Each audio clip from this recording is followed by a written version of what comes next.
Alright, welcome back, ladies and gentlemen, to another 64 Beastie Man production. Today, we're looking at a video by Helen Townsend about what feminism means to her. I can tell what kind of shit show we're gonna get into today. Hi, and welcome back to Feminism 101. We're on part 2. If you haven't seen part 1, we defined feminism, had a good time, talked about all the words you need to know, so I'll put one of those info card things.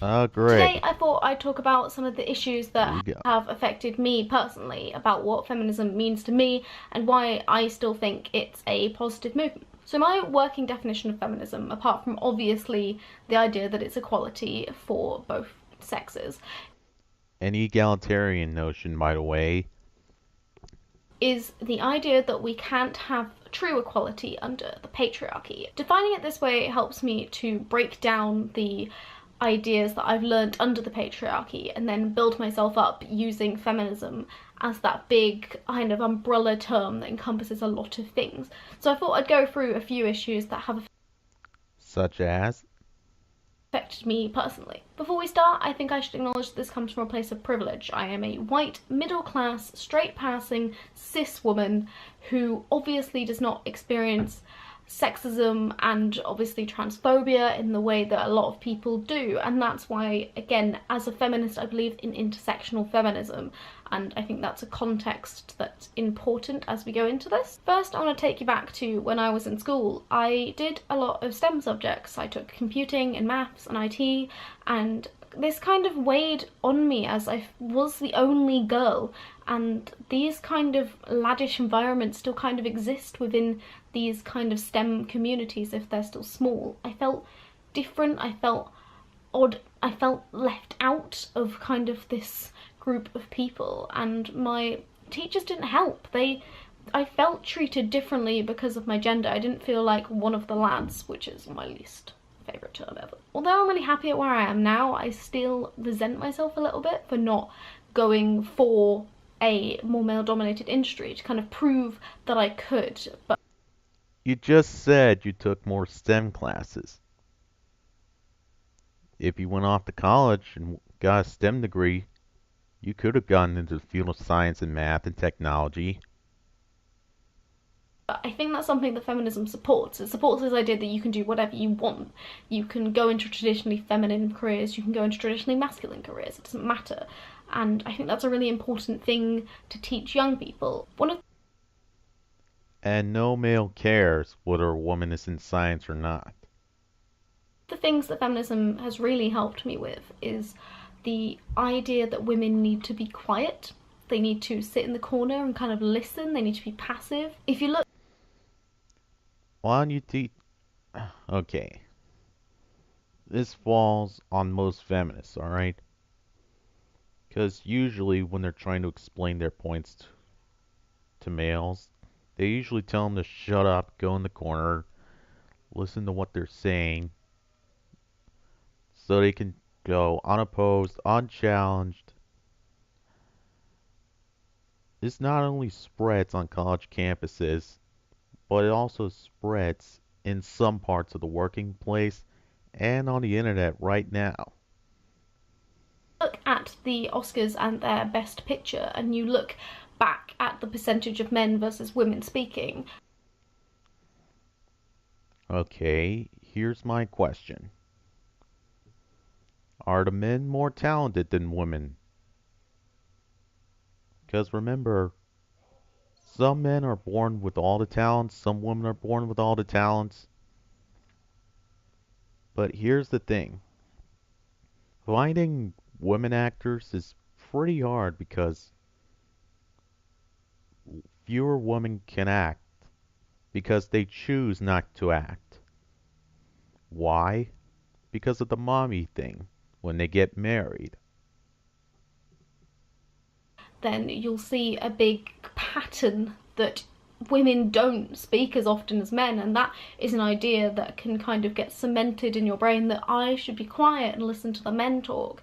But Feminism helped me realize that I have an opinion, and doing this YouTube channel really has helped me know that I have an opinion and I deserve to be listened to. Another thing worth looking at is the Bechdel test, a test where you take a film, you take a TV show, and you ask, are there two women having a conversation, just two women, about something that's not a man?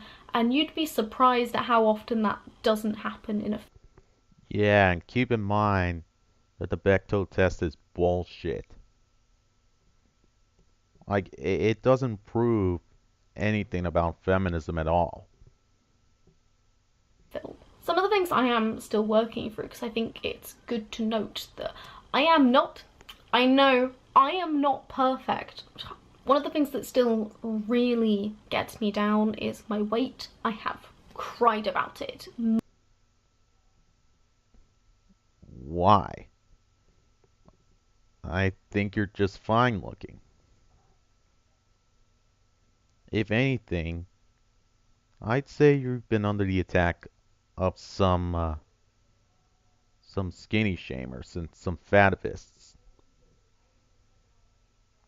You might want to talk to them and explain why you are the way you are. Multiple times, because I still think there is a stigma in society that women, they have to look a certain way, they have to be skinny, they have to be pretty, they have to be a object of male affection. Also, keep in mind that there is a stigma when it comes to body types and health. It's been proven that if you have a large belly and a large body, you're probably not going to last on this earth longer than or as long as somebody who has a skinny body, who exercises, who eats right. Somebody who eats fucking Nutella all the time and only goes to the treadmill sitting with one for 10 minutes while watching The Sopranos, yeah, he ain't losing fucking weight, he's gaining it. And this is affecting women too. More women are becoming obese by the choice of not exercising and eating a shit ton of food as they possibly want. And that's something that we should strive to achieve. I think there's been great strides in the last 2 or 3 years to really hone the point that we don't have to do that. But I think there is still, there's still the voice in my head that says, oh, you need to lose some weight, you need to wear makeup, you need to have nice hair. Yeah, so you won't look like an ugly tub of lard like some of the feminists are, where they don't shave their armpits, their hair color is unnatural, they got big ass bodies to go around. I'm sorry, but with the exception of men that are into fat women, no guy is gonna fall for a woman if she doesn't take care of her body. And those things are all fine if I'm doing them for me, but as soon as I make male attention my objective, the patriarchy has won. So I will continue to push every day. Well, if a man is talking about the way your body looks, my guess is that's a compliment. Now, you could do the respectable thing of telling him to fuck off. You owe him shit. To do those things for me and for no one else. Another thing is family and marriage. I think that women are held to a very different standard than men who do not want to get married or do not want to have children. And for me, these were ideas that kind of taught, but they are a hard thing to break down, the idea that you don't have to do those things. And feminism really helps me to break down these ideas and say you don't have to do them, but if you want to do them, that's also okay. I think that message is one that is held throughout most of the things I've been talking about. The idea that you don't have to go into something that's female dominated, but if you want to, you can. The idea that you don't have to lose weight and wear makeup and do your hair all nice, but you still can. The idea that you don't have to shave, but you still can. It's all these things where feminism's about giving people a choice, and often I think that my own brain doesn't let me make that choice as consciously as I'd like to. The final one. You might also want to talk about external pressure from feminists themselves to get you to do what you don't want to do. Because remember, feminism is supposed to be about giving people the choice to do whatever they want to do, but over half of them are against porn and porn stars. Most of them are against sexual exploitation towards men and women. Oh, yeah, there's women out there who are against the sexual exploitation of women for other women. It has happened. Feminism has also sold some women out for Islam, saying that, yeah, these women should marry Islamic men or else they're Islamic phobic. I'm not sure of the percentage, but I think it's a very low percent. But yeah, if you take away all of that from feminists themselves, which is it? Is it about choice or is it about do what I tell you to do? One I want to talk about is pay and working, and it's a very similar theme, but one of the things I realised the other day was, in my head, if I have a husband, he should be earning more money than me, and that doesn't make any sense. I know, when you look at it logically, when you look at it through the sweet feminist lens, you go, that makes zero sense. Why would you think that if you believe in equality for everybody? Alright. To deconstruct this wage gap argument that she's going to go into. First of all, it's not a wage gap. It's an earnings gap. Women usually make about 75 cents off the dollar that a man makes because men are better at negotiating, men have more free time to work. Women, when they're married, usually want to stay at home and look after their children. Women usually go into less hard fields, less men-dominated fields. And even if they are in the same field, women will take more time off for their maternity leaves, their paternity leaves, and they're going to have to take a long hiatus through pregnancy. So yeah, men make more than women, but it's due to the lifestyles, the cultures, the choices that women make, and not some mythical oppression that holds women back.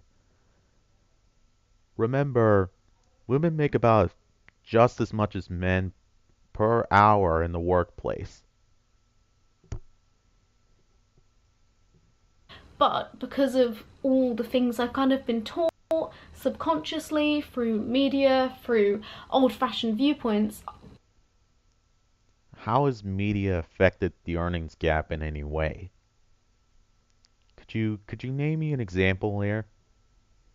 That's something that really stuck in my head, was I can be the breadwinner for a future partnership or a future family if I want to. And I really hope I do, because that idea makes me really happy. Before we end, I'd like to give a quick note that obviously I don't want to make a new set of double standards where women can do whatever they want and men just have to do traditionally masculine things. I truly believe that men should also go out and do what they want, and that's why feminism is for both genders, and I think it's a really important movement, even if, for me, the privileged feminist, it is simply through conversation where we talk about these issues and we make them wider known and we build up people and we let people be happy and enjoy themselves and love themselves just the way they are and live their lives like they want to. So I hope you enjoyed that. That's just kind of some of the ways that feminism has affected me, and it's why I still advocate for the movement, and it's why I still defend the movement as a whole. If you want to come along, this is a 5-part series and we're only on video 2. I will put a subscribe button just here, and the last video about defining feminism, if you didn't watch it earlier, I'm only a little heartbroken, but you can watch it right here. I hope you've enjoyed, and I will see you in the next one where we'll be talking about the history of feminism. If you want to leave all how feminism's helped you in the comments, go for it, and I will see you next time. Alright. Let me tell you a little bit about how feminism has helped me in life. It has made me realize that what it's fighting for has been achieved a long time ago. Men and women are equal now. Men and women have been equal for the past 20 to 30 years now.